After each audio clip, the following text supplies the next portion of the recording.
তীব্র গরমের মধ্যে বিদ্যুৎ সংকটে মফস্বলের মানুষ জীবনযাত্রায় এর প্রভাব পড়েছে চরমভাবে।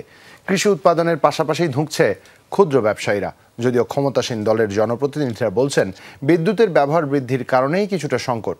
জ্বালানি বিশেষজ্ঞদের মতে শহর ও মফস্বলে বিদ্যুৎ বিতরণে চরম বৈষম্য আছে। এই জন্য তারা ভুল জ্বালানি নীতিকে দায়ী করেছেন। নীলফামারী ও ঠাকুরগাঁয়ে ঘুরে এসে রিপোর্ট করেছেন আলমগীর স্বপন। সিলন ফ্যামিলি ব্লেন্ডের কড়ালিকার আর সতেজ স্বাদের পারফেক্ট ব্লেন্ডে স্বপ্নেরা মেলুক টানা। ঠাকুরগাঁয়ের গড়েয়ার লস্করা গ্রামের কৃষক নুরুল ইসলাম তীব্র গরমে আইলে বসে তদারকি করছেন সবজি চাষের জমি প্রস্তুতির কাজ। তবে পানির অভাবে নিজের 10 একর জমিতে চাষাবাদ নিয়ে চিন্তিত তিনি। সেচের প্রচণ্ড ব্যাহত হচ্ছে, সেচ দিতে পারতেছি না। একদিক দিয়ে পানি দিলে আরেকদিক দিয়ে শুকায় যায়। বিদ্যুতের সমস্যার জন্য এই অবস্থা। ঘন ঘন লোডশেডিংয়ের কারণে সময় মতো জমিতে সেচ দিতে পারছেন না। তার মতো অবস্থা এখানকার অনেক কৃষকের। ওই কারেন্টের সমস্যা হচ্ছে, মনে করেন সেচ দিতে। আর মনে করেন যে অনেকে যে গাভী পালন করে, ওই রোদ্রের তাপে ফ্যান ঘুরতেছে না। আমাদের ফসল আমরা ধরে রাখতে পারছি, যে মালচিং পেপার দিয়ে যে তাপমাত্রা ধরে রাখার চেষ্টা করতেছি, এটাও আর এখন ধরে রাখতে পারতেছি না। একই অবস্থা নীলফামারীর ডিমলার, টুনিরহাট ও বাবুরহাটের কৃষকদেরও। পানি সেচ হচ্ছে না, জমিনে ধান বাইর হচ্ছে না, শীত ছোট হয়েছে। জমিনের রস নাই, ভালো হয়নি চোখের পানি তো দেই, কারেন্টের সমস্যা। কৃষি তো ভুট্টা মারা যাচ্ছে, ভুট্টার ক্ষেত নষ্ট হচ্ছে। শুধু কৃষি নয়, বিদ্যুৎ সংকটের কারণে ধুঁকছে মফস্বলের ক্ষুদ্র ব্যবসায়ীরা। বলছেন যে মাত্রায় বিদ্যুৎ পাচ্ছেন তাতে ব্যবসা টিকিয়ে রাখা দায় এখন। কারেন্ট ছাড়া তো ব্যবসায়ীদের পদ নাই, কোথায় যাবে? কারেন্ট জেনারেটর দিয়ে কয় ঘন্টা চলবে? দোকান করি না গেছে, কষ্ট করিয়া বাবা, আমরা গরিব মানুষ কি করব? ব্যবসার পরিস্থিতি খুবই খারাপ। এই পর্যন্ত সকাল থেকে একটা সিটও বাঁধা হয়নি।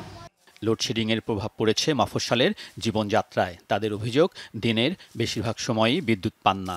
কারেন্ট থাকে না, কারেন্টের ডিস্টার্ব, তো পল্লীও ডিস্টার্ব, পৃথিবীও ডিস্টার্ব। 2-3 ঘন্টা পরে একটু আসে আর আবার আধা ঘন্টা পরে চলে যায়। মনে করেন যদি কারেন্ট যাচ্ছে তাই 1 ঘন্টাও নেই, 2 ঘন্টাও নেই।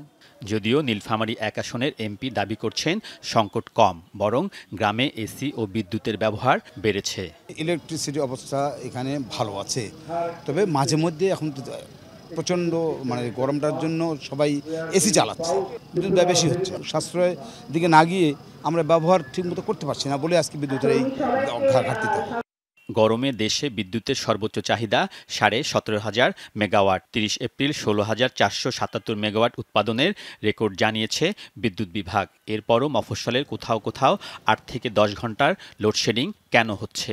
বিভিন্ন সময়ে যে বিদ্যুৎ উৎপাদন করার জন্য চাহিদা মাফিক যে জ্বালানি দেওয়া হয়, সেই জ্বালানি সরবরাহের কোনো নিশ্চয়তা এই সমস্ত কর্তৃপক্ষের নেই। সংযোগ দিতে পেরেছি, আমরা বিদ্যুৎ বিতরণ লাইন তৈরি করতে পেরেছি, কিন্তু শতভাগ বিদ্যুৎ দেওয়ার মতো আমরা সক্ষমতা অর্জন করতে পারিনি। এবং যত দিন যাচ্ছে সেই সক্ষমতা অর্জনের বিষয়টি আসলে অনিশ্চিত হয়ে যাচ্ছে। অধ্যাপক শামসুল বলছেন, বিদ্যুৎ খাতের ভুল নীতি থেকে বের না হলে কৃষি উৎপাদন সামনে আরও সংকটে পড়বে। ঘন ঘন লোডশেডিংয়ের কারণে সময় মতো সেচ দিতে না পেরে ভুগছেন কৃষকরা। সংকটে আছেন মফস্বলের ক্ষুদ্র ব্যবসায়ী ও সাধারণ মানুষ। তারা বলছেন জ্বালানি সংকট আছে, তাই 24 ঘন্টা না হলেও সহনীয় মাত্রায় বিদ্যুৎ চান তারা। আলমগীর স্বপন, যমুনা নিউজ, ঠাকুরগাঁ।